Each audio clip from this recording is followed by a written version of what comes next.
Good afternoon, everyone. Thank you for tuning in to today's media availability with Central Health. I'm Gail St. Croix, and I'll be the moderator for today's question and answer session. Joining us on the call today is Andrée Robichaud, President and CEO of Central Health, Dr. Mark Spurrell, Acting Chief of Staff with Central Health, and Dr. Angela Pickles, Clinical Chief Medical Imaging with Eastern Health. And with that, I will hand it over to Madame Robichaud.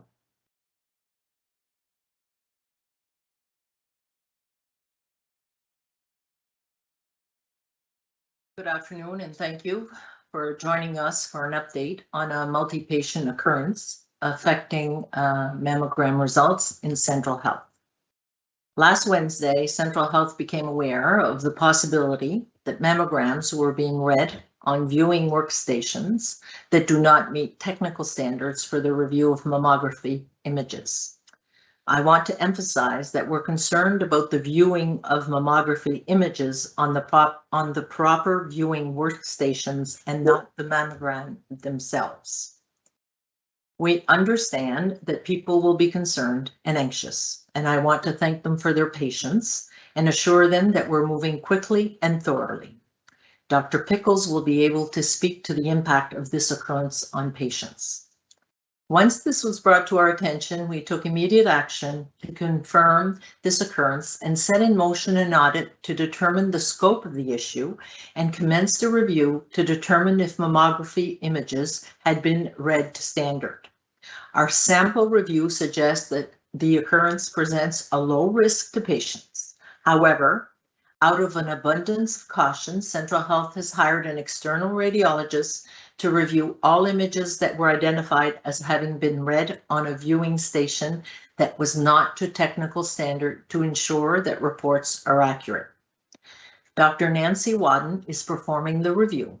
She's a respected radiologist who is active in her field both here in Newfoundland and Labrador and at a national level. Dr. Wadden is currently the medical director of the breast screening program for Newfoundland and Labrador and clinical associate professor in the Faculty of Medicine at Memorial University. We are pleased that she agreed to conduct this review for us. Dr. Wadden has completed a sample review and a full review is underway. Our sample reviewed included 329 patients, of which only 2 potential discrepancies or differing interpretations were identified.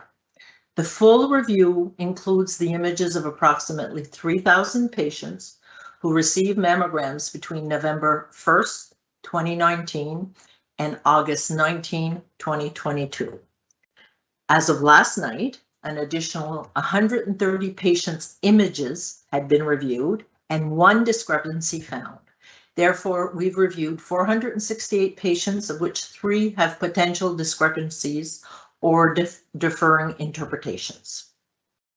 In terms of patient notification, you would have seen a PSA that was issued by Central Health on Monday. In addition to the public notification, Central Health is in the process of sending letters to all patients whose images are subject to the review, notifying them of our process.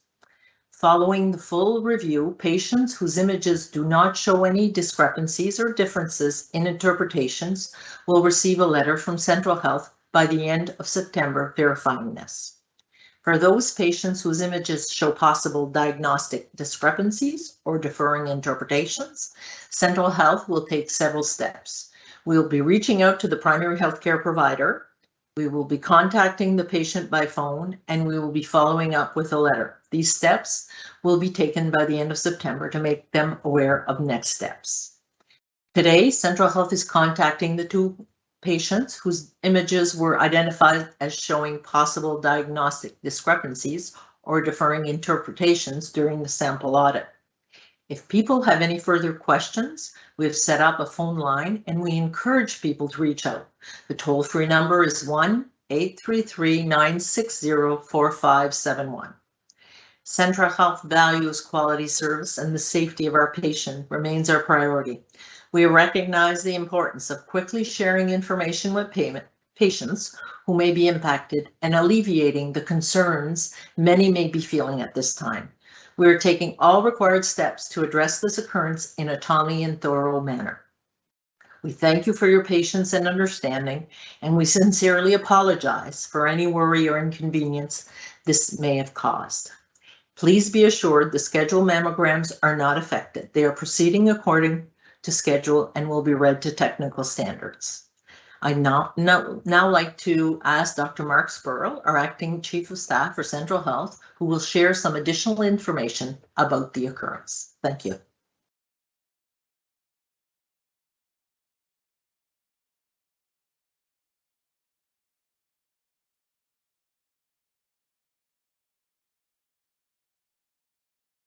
You're on mute, Mark. Sorry. Thank you, Andre. So as Ms. Robichaud indicated, Central Health moved quickly to verify the occurrence, begin patient notifications, and advance a review of the mammography results that were viewed on the workstations that were non-standard. When we're discussing technical standards for viewing workstations, what we're referencing is the Health Canada Safety Code, as well as the Canadian Association of Radiologists Practice Guidelines.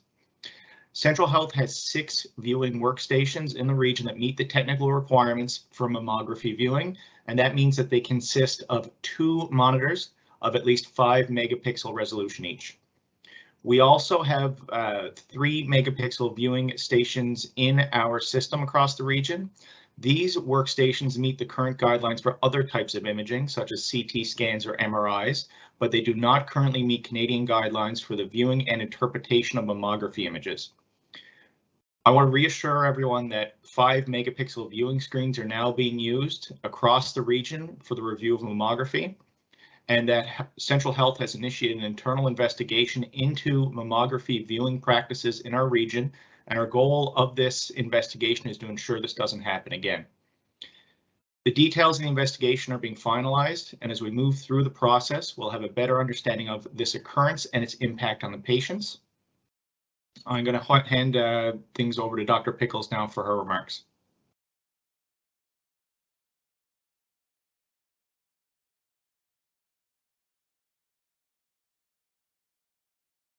Good afternoon. My name is Angela Pickles, and as stated, I'm the Clinical Chief of Medical Imaging in Eastern Health, and I was asked to assist with this process. One of the things I would like to bring to the attention of patients of Newfoundland is Canadian standards presently recommend a 5 megapixel monitor for the interpretation of mammography, and this is a 2018 standard. As things evolve and processes change, there are always different standards elsewhere. In the US, according to the American Association of Radiology, they actually don't have the similar recommendation. And basically the reason for this is a 5 megapixel monitor versus a 3 megapixel monitor. The difference in the line pairs or the pixel pitch, which is kind of the technical factors of the monitor, are so close that the human eye struggles to differentiate any small occurrences at this level. So as interpreting at a monitor, the human eye really cannot make a difference. There are different things that we do as interpreting these mammograms, such as on our monitors, we can zoom and use a magnifying lens that always improve the interpretation. But as stated earlier, the Canadian guidelines at present do state a 5 megapixels, but this is a constantly evolving process as we move, as things change throughout with different technological advances. I'm going to hand it back over to you, Andre.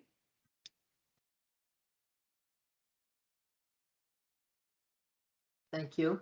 So Gail, we're ready to answer questions now. All right, wonderful. As I stated earlier, we will be going around asking each of the presenters to ask a question and a follow-up question, and then on the second round, everyone will have an opportunity to ask one more question. So I will start with Andrea Gunn from All Newfoundland Labrador.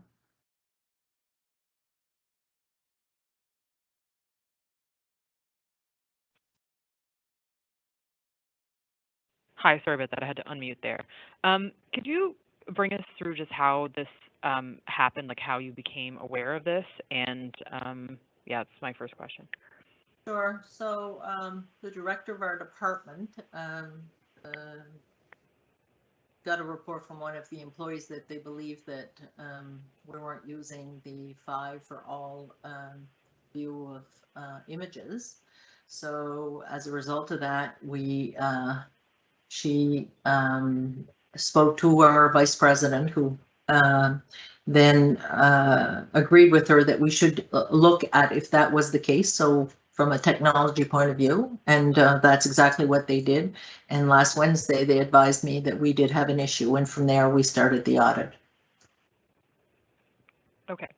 And the discrepancies that were found within like the images that you've already reviewed, were they directly as a result of this technological discrepancy, I guess? I'm going to let Dr. Pickles answer that.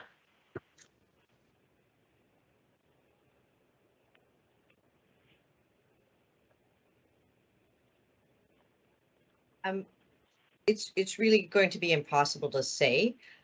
We're only human, and as we interpret any imaging process, whether it's mammography or CAT scans or X-rays, there's always going to be a slight differences in opinion. And at present, that's why we're undertaking this audit, to ensure that all these people have a second read done, and that the images are viewed on a 5 megapixel process. But at present, there are differences. It's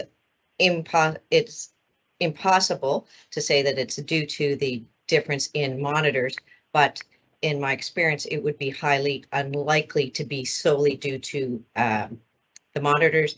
It's likely to do with human interpretation or human error. Can I follow that up?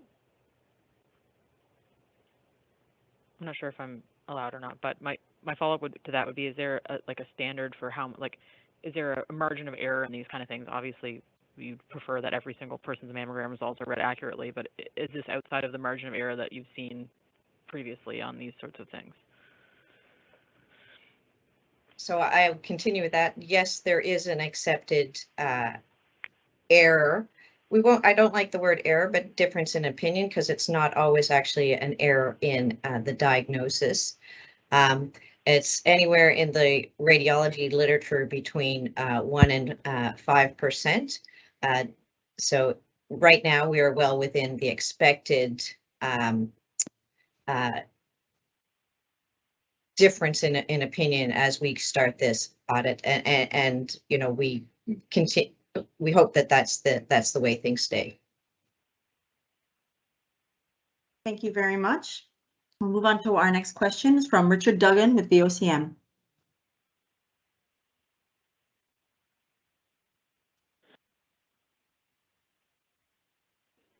Oh, hi, can you hear me now? Hi, yes, can you just hear me? fine. Yes, that's fine. Okay, go ahead. Perfect. Yeah, so I was just wondering if you could elaborate on these discrepancies, because I know that people who are listening to this, who might be affected, might be worried that their diagnosis could be different from what they were told originally. So could you elaborate on what these discrepancies could potentially mean for patients? Dr. Pickles?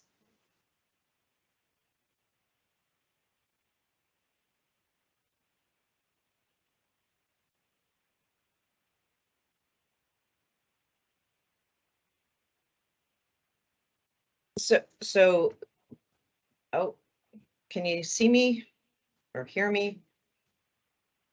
I can hear you, yes. Okay, We can't see the video though. I can't see myself, so I'm not sure what's happened. My camera is on, so I'm not sure what happened there. Can you just repeat the question? Sorry, because of my technical issues. I just want to make sure I'm answering the question correctly.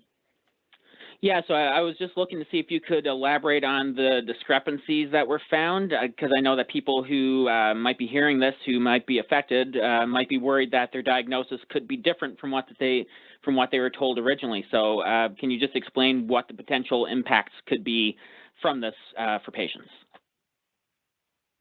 Yes, so although the patients that we have identified so far as potential differing in opinion are in the process of being notified, and we'll go through the appropriate workup that wouldn't happen to a patient if these were found at the original time of the meeting. It may not change the end result. It usually means that there's further investigations and further imaging required, but I can't comment on what the end diagnosis would be until these further investigations are performed. And as a follow-up, it was mentioned that the files that are being reviewed are from, I think you said November 1st, 2019, August 1st, 2022. That's almost 3 years. So how did this fly under the radar for so long?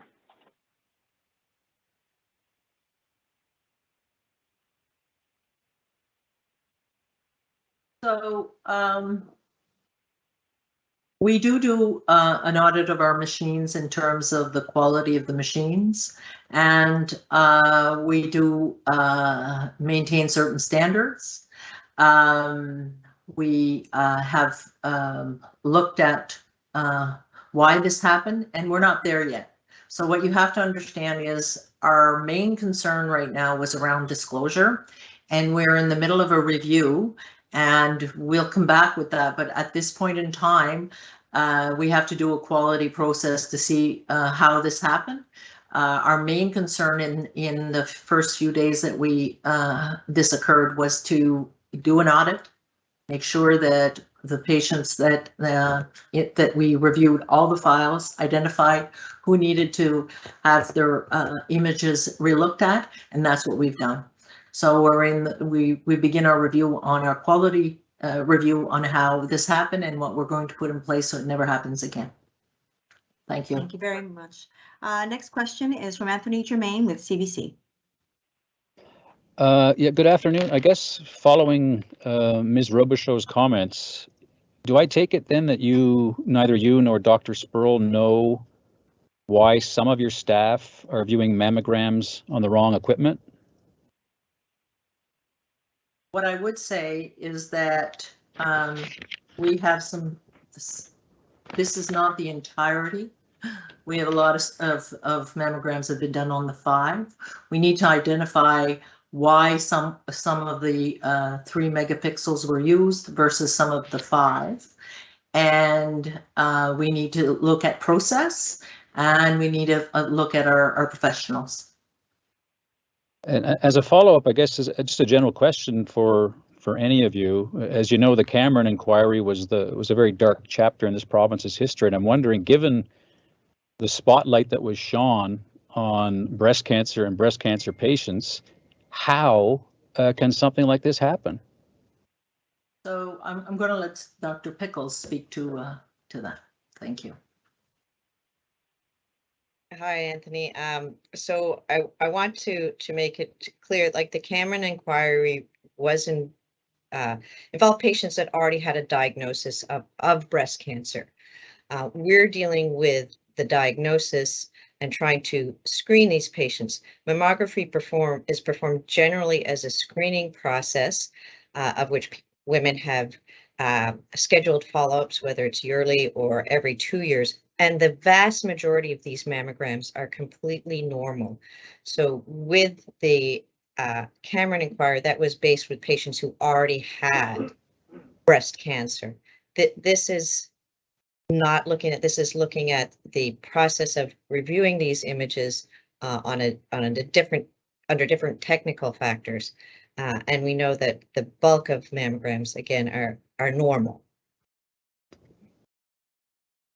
Thank you very much. Now we have a question from Daryl Roberts from CBC. Hi, folks. I was wondering if you could talk a little bit more about how exactly this was discovered and how long Central Health knew that there were issues before becoming public about it. So as I indicated earlier, I was made aware of this last Wednesday, and we issued we briefed the minister and the ministry and we agreed that we should disclose this as soon as possible. So we sent out a PSA on Monday, and here we are today disclosing what we had. We had to ensure that, you know, we definitely had a problem, and we did an audit. And then as a result of the audit, here we are today doing the review and ensuring that we review what needs to be done. And just following up on that, we've heard even just over the past day a lot of concern from folks who are worried, like, was my result now incorrect? Why put this release out Monday evening and then wait more than a day before like explaining more today? I guess the importance of notifying when we know we have occurrences. I think that I would suggest that there is a history in where when you do know that you have an issue, you should make the community aware. You need to be transparent, and that's what we're trying to do now. It's always difficult to come out and do this with all having completed our review. You're asking me questions that I will know in a few weeks, right? However, you do want to know right away. So it's balancing that act between being transparent and disclosing as soon as you know, and trying to do a review to be able to answer the questions. As a CEO, I've been in this business for a long time, and this isn't my first one, unfortunately. And it's always that balance. So from my perspective, I think that we tried to advise the patients as soon as we could. We got their attention on Monday. We're here today to tell you what we know. We're trying to reassure them that with our sample, it's less than 1%. So I think that we've done what we could. Thank you. Thank you. Our next question is from Colleen Lewis with NTV.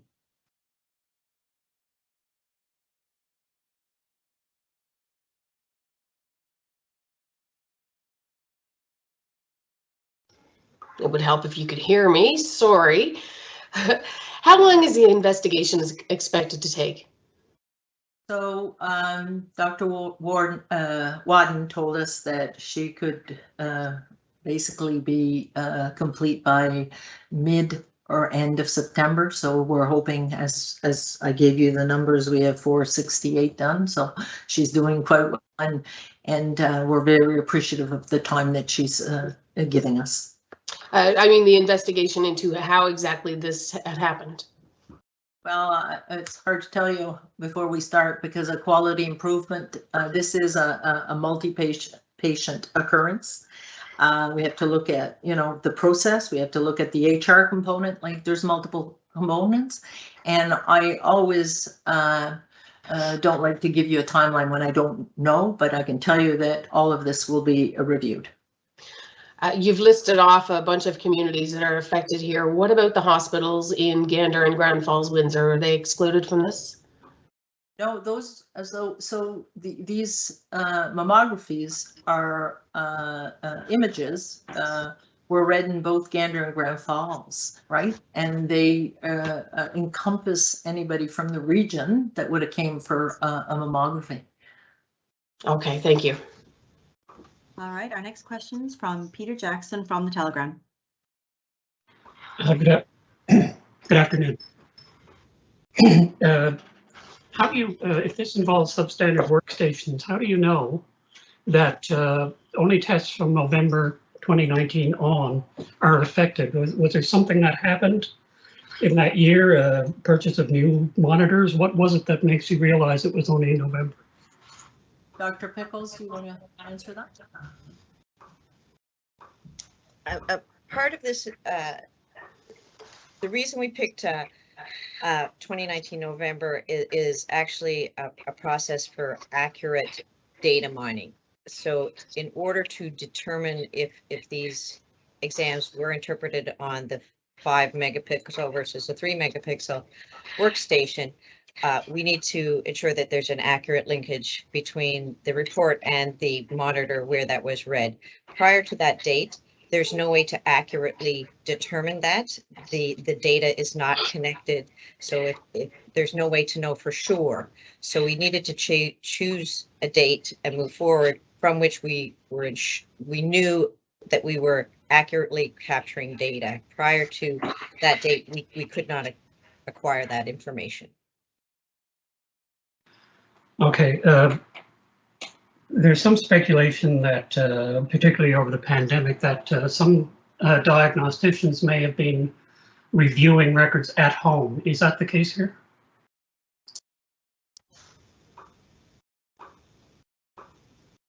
So during different phases of the lockdowns, in which patients and staff were encouraged to not be in the workplace, there was numerous physicians numerous radiologists who did move to working at home.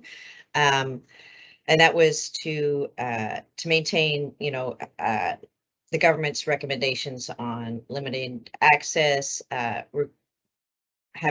ensuring that there was not overcrowding in the workspace. And in radiology, we changed our practice completely, and radiologists did move to home reporting stations, which were purchased through the NILCHI, the Newfoundland Labrador Center for Health Information.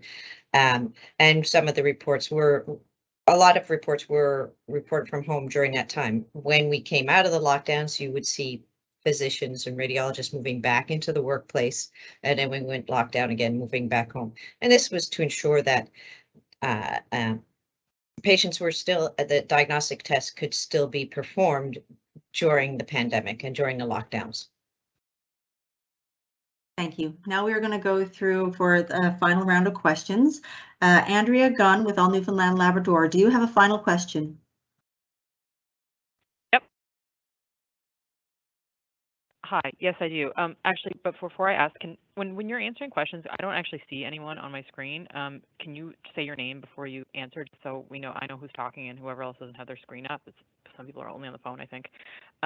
But my question is, like, from what you're telling us, it sounds like there could be people out there from 2019, possibly earlier, who could have breast cancer and just not know it. Is that like a possible scenario under what's going on right now?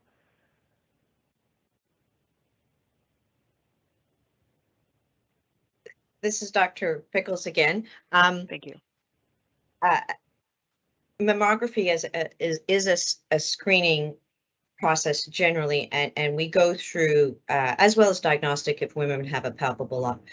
Most women receive mammograms on a yearly or every second year basis, depending on family history and other factors. So going back to 2019, and prior to that, there is a high probability that women would already have had a repeat mammogram performed. So in the regular process of mammography, we feel that those patients would have been captured again. Thank you. I'm not sure I understand. I'm not sure I understand what you're saying. Could you kind of rephrase that? Do you mean that, so the people that do have breast cancer would have been rescreened? Like, how do you know for sure that you don't have people that flew under the radar and have breast cancer that don't know about it? If women follow the routine screening for mammography, which occurs every year or every second year, they would have, starting in November of 2019, was it November of 2019, they would have had another exam performed subsequent, again, between that time, prior to that and to this date today. So prior to 2019, they would have come back and already had another exam performed as the routine screening process. What about people who aren't getting routine screening, like people who may have a pain or issues with the breast that isn't a palpable lump that are going there for screening but aren't getting regular screening? That's hard to address. We recommend for women's imaging that you obtain a regular mammogram as part of screening, similar to a regular pap smear. I cannot comment as to if patients choose not to come and have the screening study. Apologies, I thought that was after a certain age. I'm coming from Ontario, where that starts at like age 40 or something like that. So at age 40, yeah, that it does at age 40. But if patients presented with a certain symptom, they would have presented with that symptom. So with a palpable lump or with pain or discharge or whatever symptom they had, and gone through the normal process of seeing their physician, being referred to radiology, and so on and so forth. Okay. Thank you. Richard Duggan with VOCM, do you have a final question?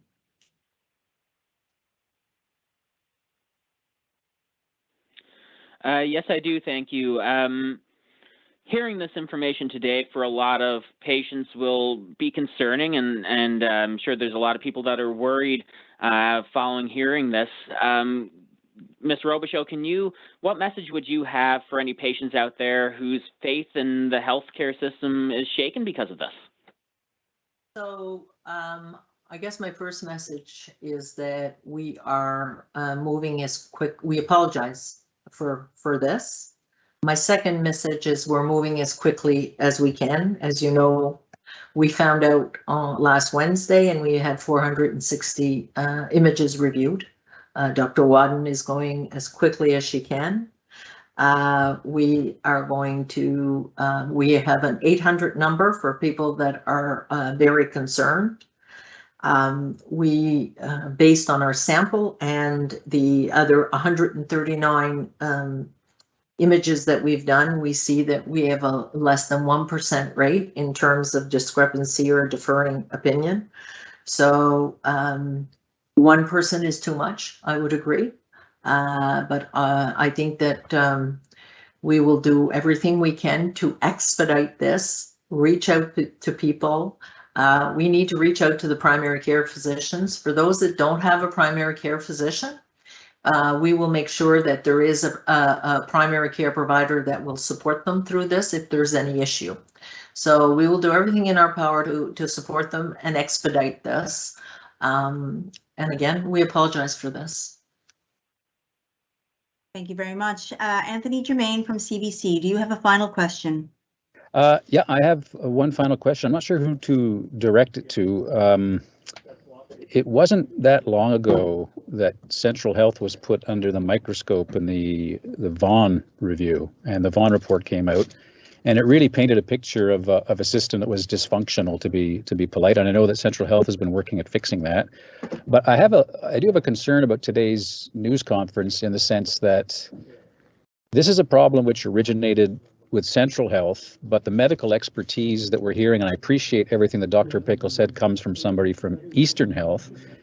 And a couple of years ago, you had 3 radiologists tell you that they had concerns about procedures and patient safety. They warned you about this. And I'm wondering, Dr. Spurrell has barely said a word, and you seem to rely on someone who works in a different health authority to be accountable today. And I'm wondering, have things changed at Central Health? So I will let Dr. Spurrell speak, but I will clarify 2 things. One thing is that we have when you do a review like this, you get independent expertise come in to provide you with advice. So that's why you have Dr. Wadden, and that's why you have Dr. Pickles here today. All right, because you want someone from the outside to look a bit like they did prior to my arrival with Dr. Vaughan. So that's number 1. Number 2, I can assure you that the issues that we had in the past, I have never, since I've been at Central Health, and I would suggest that in the Vaughan report, there's never been any claims around 3 megapixels versus 5 megapixels. This is an issue that had never been brought to our attention. So we may have had issues in the past under the Vaughan report, but that was never one of them. And I'll let Dr. Spurrell speak to continue. Thank you.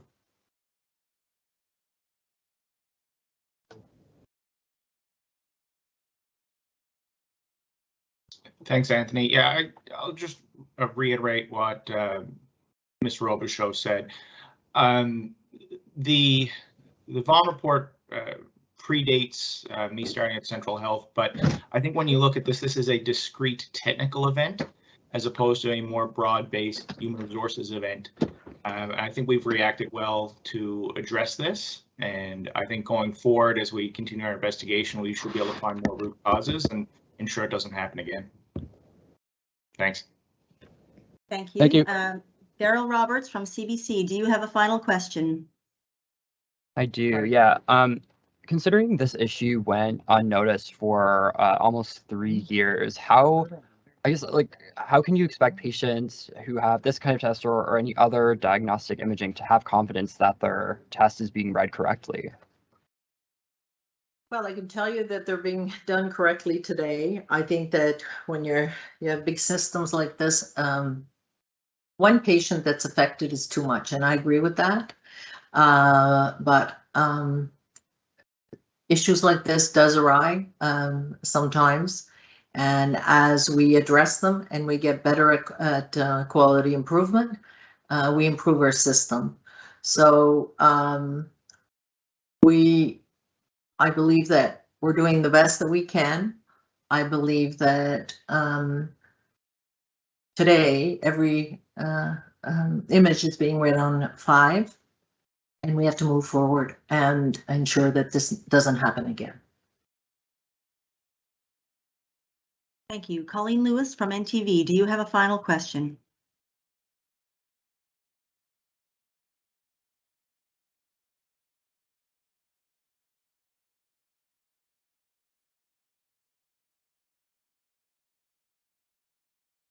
Colleen's on mute if she doesn't know, I think.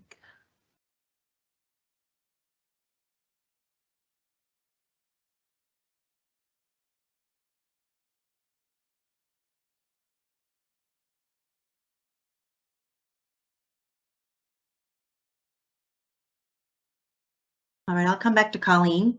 Peter Jackson from the Telegram, do you have a final question? Yeah, I'm not sure if I got a straight answer last time, so I just wanted to ask straight up, does any of these questionable test results result from substandard monitors being used at home?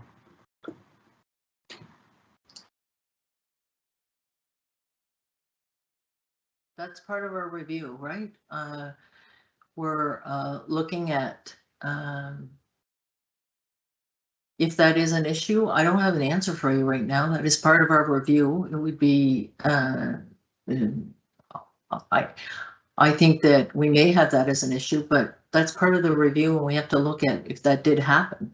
What we've done is, in order to identify the occurrences right now, is we looked at what was read on a 3 and what was read on a 5. We pulled out everything that was read on a 3, and we attacked the patient list to make sure that we've done a preliminary review, but it would be irresponsible for me to answer that until I have real data and real information. Thank you. Thank you, Colleen Lewis. Are you able to unmute yourself? Do you have a final question?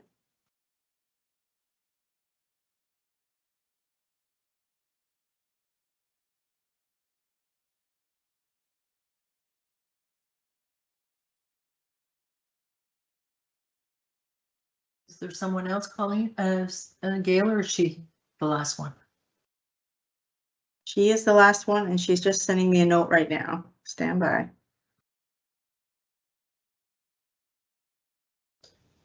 Hi guys, sorry about that. I had someone else message in, I'm sorry. No, that's good, and I'm good for questions. Thank you. All right, well, thank you all. And Andrée, if you want to close the event. Yeah, so thank you very much, everybody, for coming. Again, this is an unfortunate sequence of events. We'll put in the processes to ensure that this doesn't happen again. I think we want to, if you can really, one thing that for me is very important is if you can put that 800 line and the information around that we will be advising the people, we'll be calling them if they're affected. They will all receive a letter. The letters are out already. So we've done a lot of work here to try to decrease the anxiety of our population. And again, we apologize for this incident. Thank you very much.